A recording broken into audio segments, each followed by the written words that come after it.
Miren en sus notas para que recuerden de qué hablamos la semana pasada. Quiero continuar hoy con eso, como si siguiéramos la charla de la semana pasada. Encarnación, nacimiento virginal, unión hipostática. Encarnación, Dios se hace carne humana sin dejar de ser Dios y es un movimiento descendente de Dios hacia el hombre. Dios es el que toma la iniciativa. Por idea propia, desde antes de la fundación del mundo ya estaba planeado. Nacimiento virginal es el medio que Dios utiliza para encarnarse. Nacer de una mujer virgen sin la intervención de un ser humano género hombre, sí interviene un ser humano género mujer con su aporte genético y la formación de la criatura, pero el material genético y la parte del hombre los pone Dios de manera milagrosa. Como consecuencia tenemos la unión hipostática. ¿Qué es lo que es la unión hipostática? Es una persona con dos naturalezas. Son dos naturalezas, la naturaleza divina y la naturaleza humana, unidas, juntas, en una sola persona. Esas dos naturalezas no se mezclan, no se disminuyen la una a la otra. Eso es muy importante que ustedes lo entiendan. La persona con unión hipostática, que es Jesús, es 100% hombre y es 100% Dios. No es un poco Dios, ni es un poco hombre. Tiene todo lo que tenemos nosotros y tiene todo lo que tiene Dios. Excepto, lo único que no tiene Jesús es el pecado heredado. Jesús no nace pecador como sí nacen todos los seres humanos. Al no ser un hombre, el padre, José, el que deja embarazada a María, entonces el pecado original que viene por la maldición de Dios a Adán, que es la cabeza en la que está representada toda la humanidad, de alguna manera milagrosa, la persona de Jesús, que en su naturaleza humana es un cuerpo y un alma, no recibe el pecado heredado, porque no es hijo de un hombre. Bien, ¿qué más hablamos? Leímos varios pasajes, el de Juan capítulo 1, el de Hebreos capítulo 1, versículo 1 al 4, Gálatas 4:4, porque son pasajes que hablan, que tratan sobre la persona de Jesucristo siendo hombre y siendo Dios. O son pasajes de la Biblia que tratan del tema de la encarnación. El pasaje de Mateo, que es el que nosotros estamos estudiando ahora, que si no me equivoco es del Mateo 1, 18 al 25, es el pasaje que cuenta la historia del nacimiento virginal de Cristo. Ahora, Juan capítulo 1 y Hebreos capítulo 1, que son los que nosotros leímos, son los que cuentan no el relato, la narración del embarazo y del nacimiento virginal de Cristo, sino los que cuentan y expanden y explican qué significa eso, cómo se explica, porque es la única vez que ocurrió eso en la historia de la humanidad. O sea, lo más parecido que hubo a un hombre que haya sido originado por la intervención de Dios fue Adán. Lo más cercano al nacimiento virginal de Cristo fue Adán. No hubo otra persona, otro ser humano que haya habitado entre nosotros en algún momento que no haya sido hijo de un hombre y de una mujer. Hubieron muchos nacimientos a lo largo de la historia en donde Dios intervino, pero haciendo que la mujer quedara embarazada de la forma natural, o sea, con la intervención de un hombre, pero sin la intervención de un papá y de una mamá. Los únicos dos nacimientos que hubieron son el de Jesús y el de Adán. Bueno, y Eva, ¿no? Entonces, eso merece una explicación, porque es algo muy raro, muy extraño, muy original. Y hay muchos pasajes en la Biblia que nos van a explicar. Dios quiere explicarnos el porqué de esos dos nacimientos que se originan en Él. Y es muy importante, y eso es lo que hablamos la semana pasada, porque eso es nada más y nada menos que Dios viniendo al mundo. Si bien Jesucristo revolucionó la historia de la humanidad, al punto que en más de la mitad del mundo hoy los años, los días, las horas se cuentan en base a la venida de Dios a la tierra, se cuentan en base a Jesucristo, por eso hablamos antes de Cristo y después de Cristo. Si bien Él revolucionó la historia, pero la verdad es que no podemos decir que hoy esté revolucionando la vida particular de la mayoría de las personas. ¿Por qué? Porque se pasa muy por alto, se pasa muy por encima el hecho de que Dios estuvo entre nosotros. O sea, Dios estuvo entre nosotros y nosotros estamos jugando a otro juego en la vida, que no tiene nada que ver con el hecho de que Dios estuvo entre nosotros. O sea, si vos tomás prácticamente cualquier persona y le abrís el cerebro y ves qué tiene adentro del cerebro, te vas a dar cuenta que tiene un montón de cosas, buenas y malas, pero no están relacionadas, la mayoría de ellas, no está revolucionada esa cabeza, esa forma de vivir, con el hecho de que Dios estuvo entre nosotros. No podemos pasar tan despreocupadamente por este pasaje. O sea, yo lo que no quiero es venir acá y enseñarles a ustedes Mateo capítulo 1, No quiero sonar feo, pero como nos lo han enseñado toda la vida, poniendo unos animalitos, una parejita ahí entre los pastitos y una muñeca envuelta en una sábana blanca y las figuras de varios animalitos. O sea, no estoy diciendo que eso esté mal, está bien para niños de 4 o 6 años, pero cuando vamos creciendo tenemos que salir de la infantileza cristiana en la que muchas veces vivimos, porque la encarnación de Cristo no fue realizada por Dios para que nosotros tuviéramos ideas para escenografías de Navidad. Eso para chicos de 4 a 6 años está bien. Ya para chicos de 7 hay que empezar a explicarle un poquitito más, a expandir un poco la idea de que no es un bebé pobre que nació en un corral porque estaban de viaje y no había hoteles disponibles. Es Dios haciéndose hombre. Fíjense que si nosotros hablamos del nacimiento virginal y encuestamos a 100 personas que han sido cristianas a lo largo de toda su vida, te van a hablar de una familia pobre, que van de viaje para hacer un trámite que tenían que hacer, que era un censo, y que llegan a la ciudad y que estaba todo lleno, porque todos habían viajado a hacer ese trámite, y esta señora que justo estaba embarazada, de tanto andar arriba del burrito, le da ganas de tener ya el bebé, y como no había hoteles, le terminan dando un corral de animales, y ahí pasan la noche y la señora tiene el bebé. Y ese es Jesús, que es un bebé que está ahí entre los animalitos, y vienen unos pastores, que no sabemos cuál es la diferencia entre los pastores y los magos, pero el asunto es que le traen regalitos, y nosotros por eso el 6 de enero recibimos regalitos. Vuelvo a decir, para chicos de 4 a 6 años está bien. Si sos adulto y todavía seguís entendiendo solo eso del nacimiento virginal, entonces con todo respeto te digo, no entendiste nada.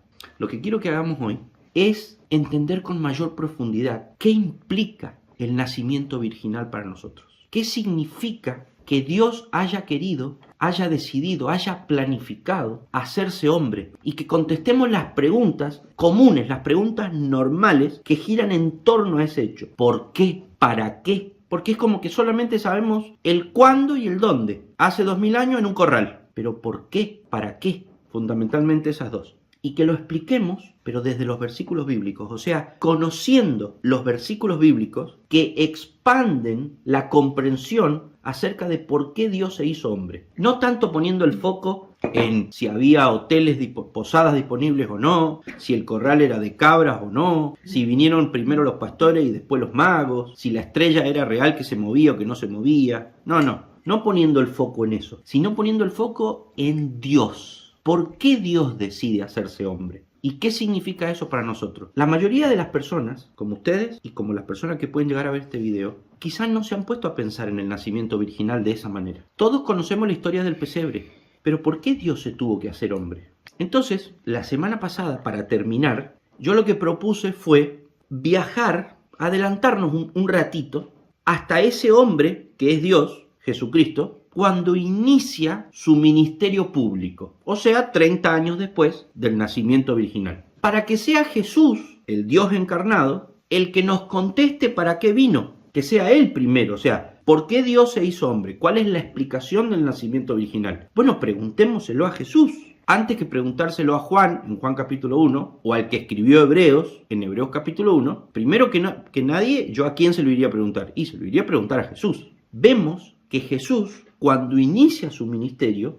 las primeras palabras que dice, cuando él oficialmente ha iniciado su ministerio, son unas palabras que ya las venía repitiendo o las venía diciendo antes de Jesús, la persona que le estaba preparando el camino, que le estaba preparando el escenario a Jesús. Entonces Jesús repite las mismas palabras, el mismo mensaje de alguien que es como que lo precede a Jesús y tiene un mensaje como avisándole a la gente y diciéndole, prepárense porque viene uno después de mí que es el verdadero. Juan va a decir, Juan el Bautista, ¿no? Estamos hablando de él. Va a decir, yo soy el amigo del novio. Estamos en una fiesta de bodas y yo soy el amigo del novio, el mejor amigo, el amigo principal, el que lo representa al novio mientras el novio todavía no llegó. Pero esta fiesta, este evento, no se trata de mí, dice Juan. Lo que pasa es que yo estoy ahora como en primera plana porque el novio todavía no ha llegado. Entonces yo soy el que está diciendo, bueno, prepárense, organicen acá, que esté todo listo. Pero cuando llegue el novio, yo desaparezco.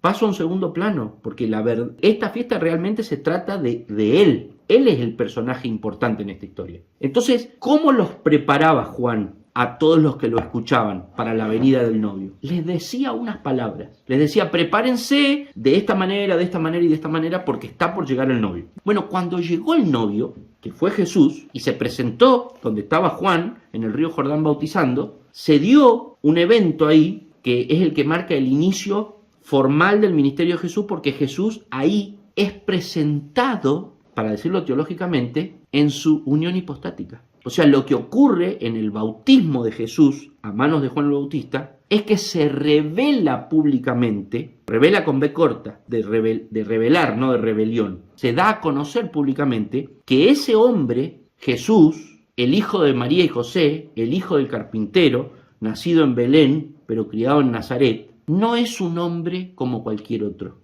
Es un hombre, pero además es Dios. Y eso se revela en el bautismo de Jesús. Una vez que eso se ha revelado públicamente frente a un montón de personas, entonces ahí el novio llegó. El amigo del novio, que es Juan el Bautista, se corre y dice: ahora escúchenlo a él, ahora síganlo a él. Y Jesús empieza a hablar. ¿Qué es lo que dice Jesús? Lo mismo que venía diciendo Juan. El mismo mensaje que venía dando Juan. Las mismas palabras que venía dando Juan. Pasa el tiempo, saltémonos, 3 años. Pasa el tiempo, Jesús ya no está más, pero ha dejado a sus seguidores. Sus seguidores ahora siguen hablando de Jesús. ¿Qué mensaje dan? El mismo que daba Jesús y el mismo que daba Juan. Entonces yo terminé la semana pasada diciendo, si Juan antes de Jesús daba un mensaje, Jesús después va a dar ese mensaje, y cuando se va Jesús, los discípulos de Jesús, los apóstoles, son los enviados oficiales, porque digámosle apóstoles, porque los discípulos son simplemente personas que están siguiendo a un maestro para aprender de él, pero los apóstoles ya son algunos discípulos que se han convertido o han sido nombrados los representantes oficiales, o sea, los que realmente hablan por Jesús y su palabra es una palabra autorizada, oficial. Es lo mismo que si hablara Jesús. Lo que dicen los 11 apóstoles, que después se van a incrementar en 2 apóstoles más, con Matías y con Pablo, son palabras que tienen el mismo grado jerárquico que las palabras de Jesús. Por eso nosotros somos apostólicos, nuestra doctrina es apostólica, porque todos los que dijeron esos 13 apóstoles es lo mismo que si lo hubiera dicho Jesús. Por eso Juan, en el capítulo 1, versículo 5 de Primera de Juan, va a decir: este es el mensaje que hemos oído de él y os anunciamos. Los apóstoles son la continuidad del discurso de Jesús. ¿Qué van a predicar los apóstoles? Las mismas palabras. Entonces, si todas esos tres componentes dieron un mensaje, no es solamente que nosotros no podemos dar un mensaje distinto por ese motivo, porque sería como una falta de respeto, sería como revelarnos a lo obvio que no nos podemos revelar, sino que hay otra razón por la cual nosotros no podemos dar otro mensaje distinto, que nosotros somos la continuidad de eso, porque cuando vos ves una persona como Juan el Bautista, después ves otra persona como Jesús, que cronológicamente hablando viene después de Juan el Bautista, y después ves otras personas, que son los apóstoles, que cronológicamente hablando vienen después de Jesús, entonces eso ya te está marcando una proyección, un ritmo, te está marcando una secuencia. ¿Viste como en música? Que nosotros en música escribimos el ritmo de batería y escribimos tum, tas, tum, tum, tas. En el segundo compás no volvemos a escribir lo mismo, porque el baterista ya sabe que si así empieza el primer compás, así va a continuar. Entonces, si Juan dijo A, Jesús dijo A, los apóstoles dijeron A, nosotros no vamos a decir B, porque ellos ya nos marcaron la secuencia. No podemos cambiar la canción. Lo último que dije es lo que dice Apocalipsis al final de el castigo que hay o la advertencia que hace la Biblia para el que se atreva a cambiar un punto, una coma de ese mensaje. ¿Cuál era esa frase? ¿Cuál era esa palabra que decía Juan el Bautista, que decía Jesús y que dicen los apóstoles después? Habíamos visto 3 pasajes, uno correspondiente a Juan el Bautista, otro correspondiente a Jesús y otro correspondiente a Pedro, el principal, el líder de los apóstoles, ni bien Jesús deja de estar entre ellos. Repasémoslos. El primer pasaje era Mateo 3:2. En aquellos días se presentó Juan el Bautista, predicando en el desierto de Judea. Decía: arrepiéntanse, porque el reino de los cielos está cerca. Juan era aquel de quien había escrito el profeta Isaías: voz de uno que grita en el desierto, preparen el camino para el Señor, háganle sendas derechas. Entonces ahí nos dice en el versículo 3 que Juan era el cumplimiento de una profecía de Isaías que decía: voz del que clama en el desierto, preparad el camino del Señor, enderezad sus sendas. Esa era la función de Juan, preparar el camino del Señor. Era una voz que clama en el desierto. ¿Por qué? Porque si leemos el versículo 4 dice: y Juan estaba vestido de pelo de camello y tenía un cinto de cuero alrededor de sus lomos, y su comida eran langostas y miel silvestre, y salía a él Jerusalén y toda Judea y toda la provincia alrededor de Jordán, y eran bautizados por él en el Jordán, confesando sus pecados. confesando sus pecados. Porque, ¿qué decía Juan en el versículo 2? Arrepentíos porque el reino de los cielos se ha acercado. El reino de los cielos se ha acercado es el por qué, el para qué, el cuándo, el cómo, el dónde, el por qué y todas las preguntas que quieras hacer de la encarnación están respondidas en esa frase. El reino de los cielos se ha acercado es el motivo, el significado, la explicación de por qué Dios se hizo hombre. Porque se acercó. Cuando Dios se hace hombre, lo que está haciendo es acercarse. ¿Acercarse a dónde? ¿A quién? A nosotros.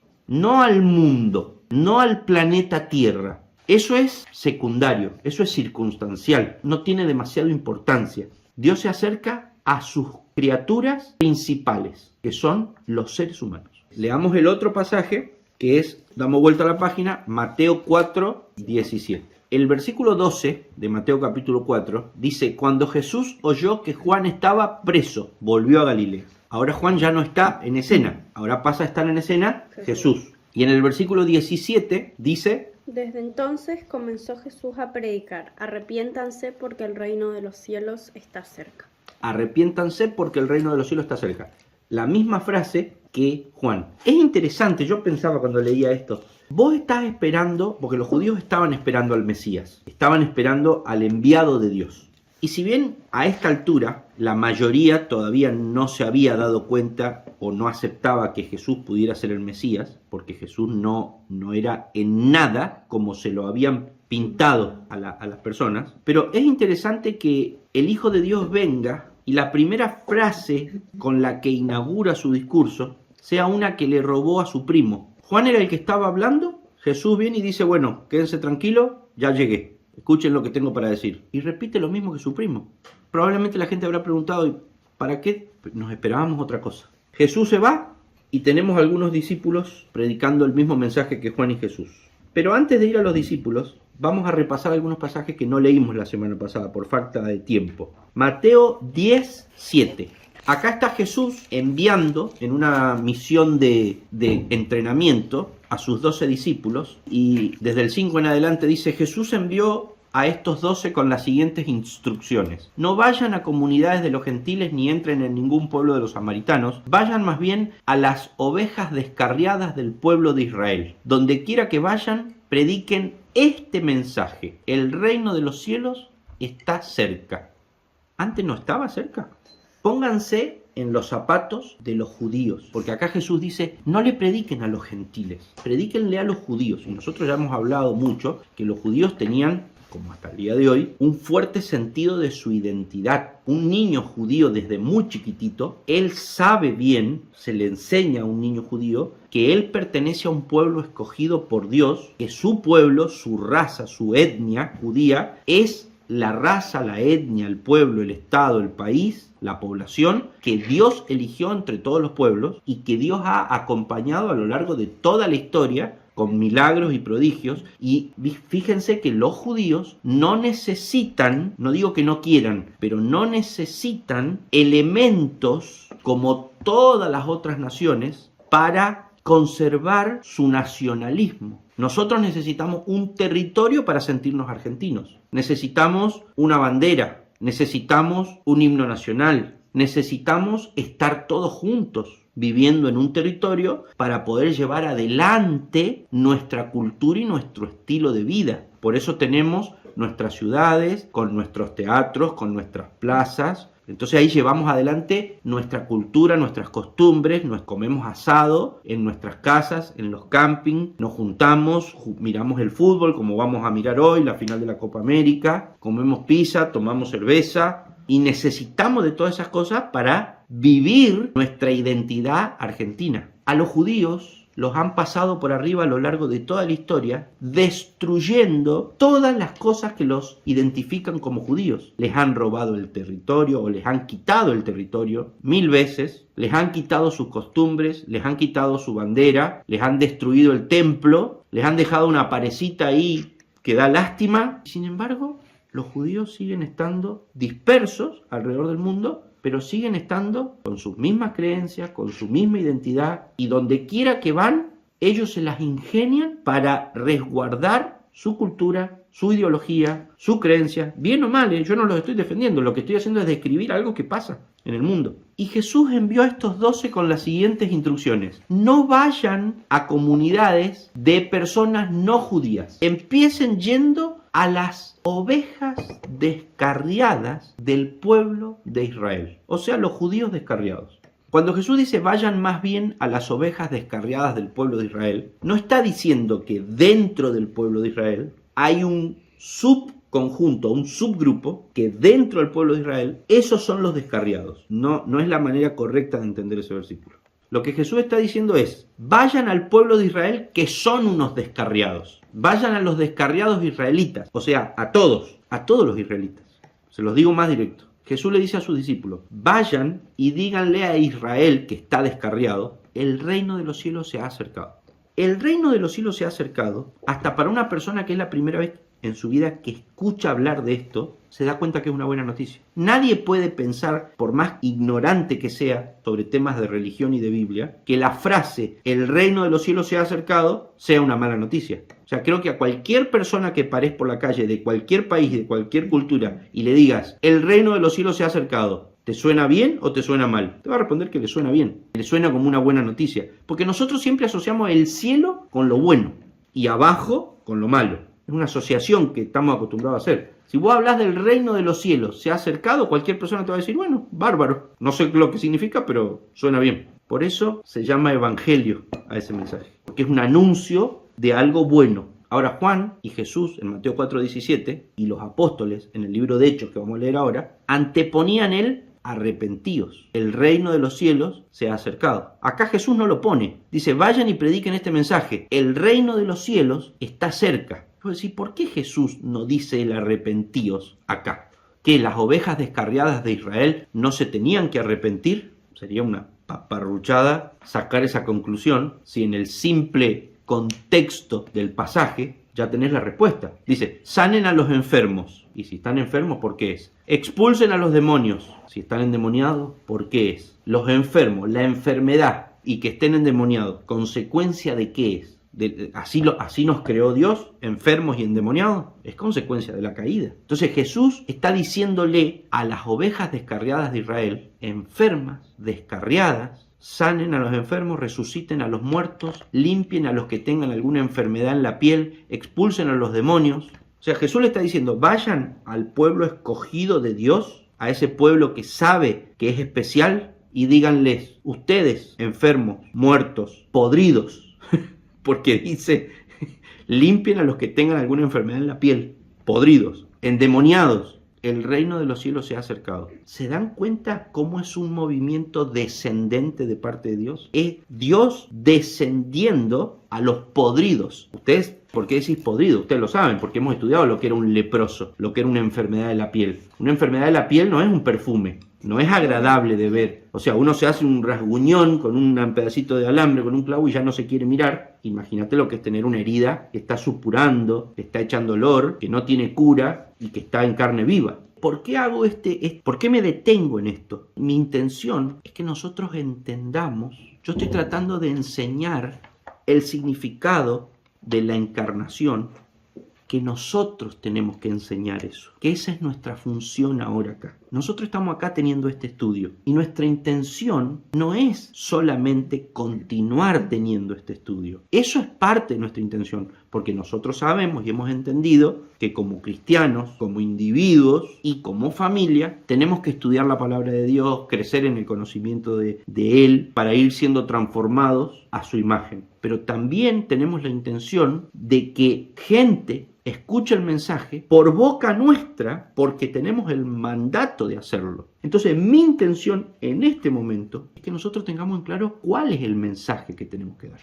Y para eso necesitamos entender qué es la encarnación, por qué se encarnó Jesús. Jesús se encarnó, se hizo hombre, Dios vino al mundo para decirnos en forma de hombre que el reino de los cielos se había acercado. ¿A quién? A los podridos, a los enfermos, a los endemoniados. Entonces nosotros, que estamos acá humildemente reunidos, y ustedes entienden lo que significa la palabra humildemente, somos nosotros solitos acá reunidos, exponiéndonos públicamente. ¿Por qué? Porque de la misma manera que Dios, el creador del universo, el que tiene la capacidad de la autoexistencia. El que no necesita nada, se hizo a la forma de hombre y anduvo entre nosotros, dice Juan, capítulo 1. Y le vimos lleno de gracia y de verdad, pero también con sueño, con hambre. Me visteis desnudo y me cubristeis. Me visteis con hambre y me diste de comer. Entonces, si Dios, el autoexistente, se hizo hombre y anduvo entre nosotros desnudo, no teniendo dónde recostar su cabeza para decirnos el reino de los cielos se ha acercado, yo no puedo hacer otra cosa. No puedo hablar de otra cosa, porque sentiría que no estoy hablando de lo mismo que habló Jesús, que habló Juan el Bautista, que habló Pedro. No puedo dar otro mensaje. No es que no quiero, es que no puedo, porque tendría que ser un mentiroso, tendría que ser una mala persona, tendría que, si yo me pusiera a hablar acá de otra cosa, a invitar a la gente que se acerque a Dios, pero con otro mensaje, yo tendría que tener la suficiente caradurez para hacerlo. Porque teniendo el conocimiento de lo que estamos hablando ahora y viendo estos pasajes bíblicos, ¿cómo hago yo para dar otro mensaje? ¿Cómo hago para poner esto en segundo plano y decirle a la gente, acércate a Dios, pero sin mencionarle que está podrido, que está endemoniado, que está enfermo y que todas esas son consecuencias de la caída, lo cual se llama pecado? ¿Cómo hago para dar otro mensaje? Si Juan el Bautista dijo, arrepentíos, ¿de qué? ¿De eso que sos? Jesús dice, el reino de los cielos está cerca. Donde quiera que vayan, estoy leyendo Mateo 10:7. Donde quiera que vayan, prediquen este mensaje. El reino de los cielos está cerca. Ah, pero no dice arrepentidos. No dice arrepentidos. Dice enfermos, muertos, podridos y endemoniados. Yo hubiera preferido que hubiera dicho arrepentidos, porque por lo menos no te nombra de qué te tenés que arrepentir. Claro, no dice arrepentidos porque te dice directamente el problema que tenés. Juan era más tranquilo que Jesús, o Jesús en 4:7 era más tranquilo que Jesús en 10:7. Porque Jesús dijo arrepentidos, Juan dijo arrepentidos, pero ya Jesús en 10:7 te dice de qué te tenés que arrepentir. Yo hubiera preferido que no me lo menciones. Se entiende que el mensaje es muy explícito, es muy directo. No digo que sea descortés, porque hay maneras de decirlo el mensaje, pero es honesto.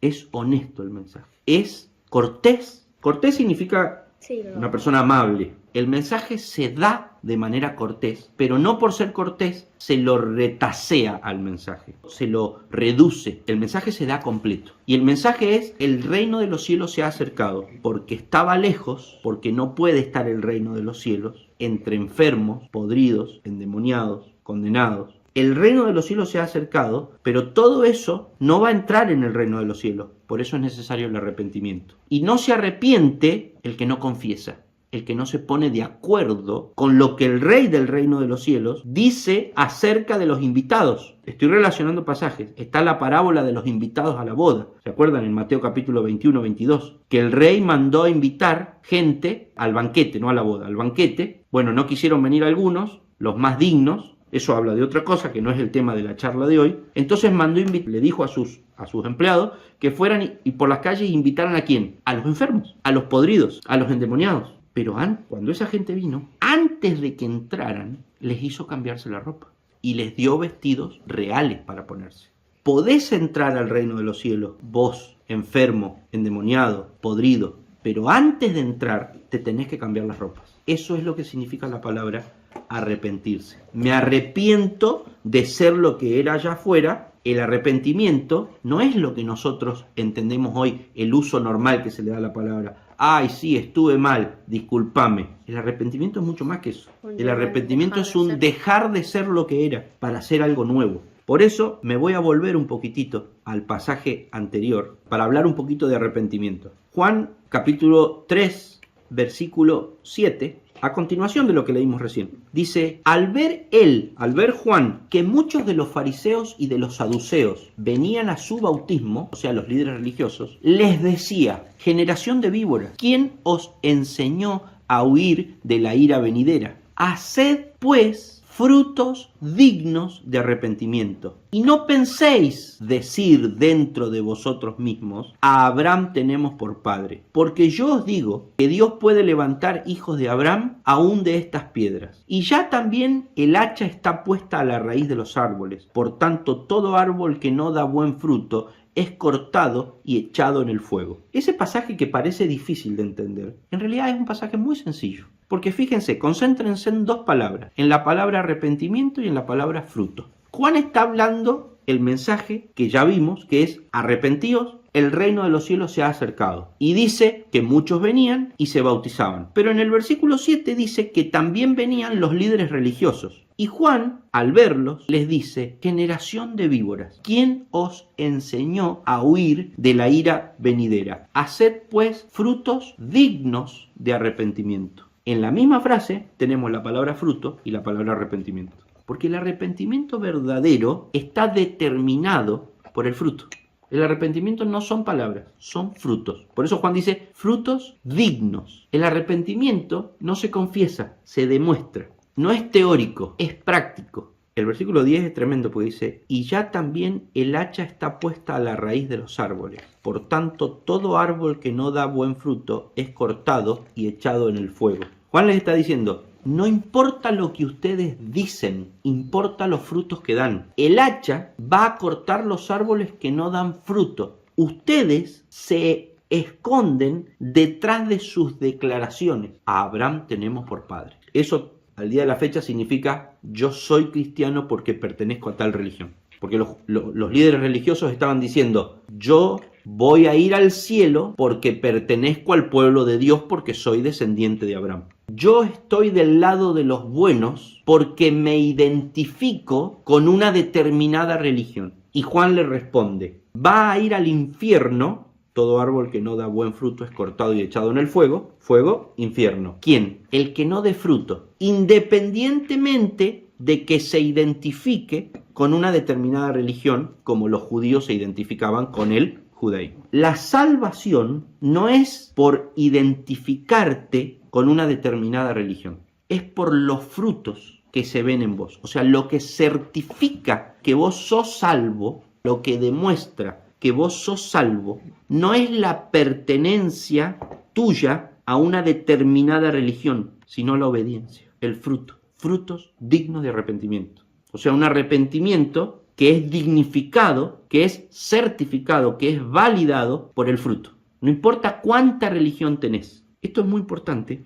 Cuando vos intentás hablar con la gente sobre el reino de los cielos se ha acercado, la respuesta de la gente es, sí, yo soy católico. Sí, yo soy evangélico. Sí, a Abraham tenemos por padre. La mayoría de la gente identifica la salvación, o sea, el reino de los cielos se ha acercado, con una religión. Pero Juan nos está diciendo que la salvación tiene que estar identificada con un arrepentimiento verdadero certificado por los frutos de obediencia. Entonces lo que yo quiero decir es que el verdadero problema que tiene el ser humano, los descarriados, cuando Jesús dice vayan a los descarriados de la casa de Israel, el verdadero problema que tiene el ser humano no es que está confundido y no sabe cuál es la religión verdadera. El verdadero problema que tienen los seres humanos es el pecado. Porque cuando hablamos de arrepentimiento, que consiste en dar frutos que demuestran que el arrepentimiento es genuino y verdadero, ¿de qué estamos hablando? De huir del pecado, de luchar contra el pecado. Una cosa es pertenecer a una religión y otra cosa es luchar contra el pecado. Una cosa es identificarte con las costumbres, el lenguaje y la rituología de una determinada religión y otra cosa es perseguir la santidad. Otra cosa es perseguir la conformación de tu carácter al carácter de Jesucristo. Es muy fácil en comparación con perseguir la santidad, con exponerte a Jesucristo para que su carácter se forme en vos, en comparación con eso, es muy fácil pertenecer a una religión y adoptar la forma de esa religión. Por eso siempre va a haber una tendencia a que la religiosidad reemplace el arrepentimiento certificado por frutos dignos de arrepentimiento. Un arrepentimiento genuino. Cuando Juan dice, entendamos esta frase, cuando Juan le dice a los líderes religiosos, haced pues frutos dignos de arrepentimiento, en Juan 3:8, lo que está diciendo es, demuestren que su arrepentimiento es genuino a través de los frutos. ¿Qué frutos? Bueno, la mayoría de nosotros va a responder que los frutos son la identificación con una determinada religión. Pero, ¿cuál es el problema? Que eso no es lo que dice la Biblia.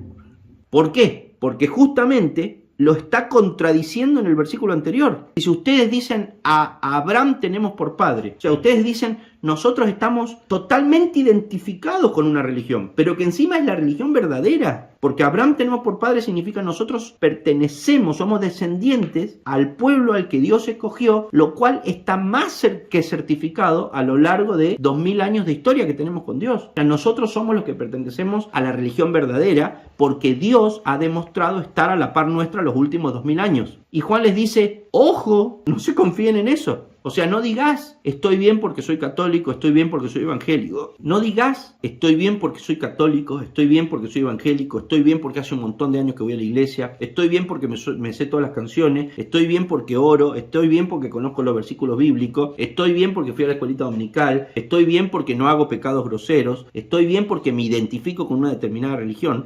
Porque los líderes religiosos que se enfrentan con Juan eran más religiosos que vos y son los que terminaron matando a Jesús. No usemos la religión para blanquear sepulcros que por dentro están llenos de huesos podridos. Un pasaje muy conocido, a ver si me lo pueden decir de memoria, porque la palabra de Dios es viva y eficaz y penetra. Más cortante que toda espada de doble filo y penetra hasta partir el alma y el espíritu, las coyunturas y los tuétanos y discierne los pensamientos y las intenciones del corazón. Muy bien, Bianca, lo vamos a leer de nuevo. Dice, porque la palabra de Dios es viva y eficaz y más cortante que toda espada de dos filos y penetra hasta partir el alma y el espíritu, las coyunturas y los tuétanos y discierne los pensamientos y las intenciones del corazón. ¿Se acuerdan cuando les expliqué este pasaje? Sí. Es un pasaje que está hablando de la palabra de Dios, de la Biblia. Pero me quiero concentrar en el final del versículo, en la segunda parte, que dice que la palabra de Dios penetra hasta partir el alma y el espíritu. Partir el alma y el espíritu. Alma y espíritu es la definición de ser humano. La naturaleza humana de Jesucristo estaba formada por un cuerpo viviente y un alma racional. Y dice acá que la palabra de Dios, o sea, el mensaje del Evangelio, arrepentíos porque el reino de los cielos se ha acercado, penetra hasta partir el alma y el espíritu.